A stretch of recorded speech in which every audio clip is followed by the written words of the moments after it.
The death of a child on the West Bank has sparked outrage. The 18-month-old Palestinian boy was burned to death when masked men set fire to his family's home in the middle of the night. The suspects are Jewish settlers, and what they did, says Israel's prime minister, is a terrorist act. But for Palestinians who watch as Israel keeps expanding Jewish settlements on the West Bank, those words ring hollow. Emily Elias reports. Revenge is scrawled in Hebrew on this burnt-out house. Early this morning, it's suspected a group of Jewish extremists set fire to the home while a young Palestinian family slept.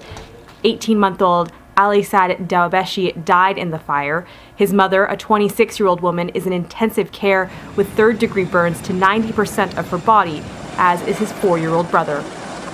Unfortunately, they are both in phase of resuscitation with fluids. They are both intubated. Police are looking for 2 suspects. They believe this attack is in retaliation for a recent demolition of 2 buildings in a Jewish settlement. The Israeli government was quick to call the fatal arson an act of terrorism. We're shocked, we're outraged. We condemn this. There is zero tolerance for terrorism, wherever it comes from, whatever side of the fence it comes from. But even with that condemnation, clashes erupted in the West Bank. Masked Palestinian teenagers hurled rocks at Israeli soldiers who answered back with gunfire.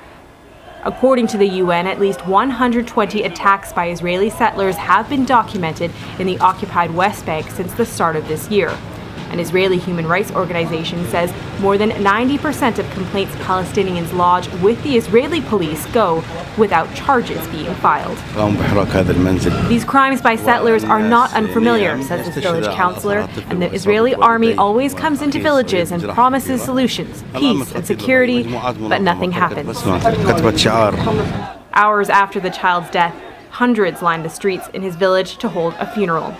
Palestinian leaders were on hand to mourn the loss of the young life and call for an end to settlement activities. This is our call for all the international community that these atrocities should stop once and for all. As friends and family say goodbye to the child, renewed violence and tensions arise in the region that's all too familiar with pain and grief. Emily Elias, Global News, London.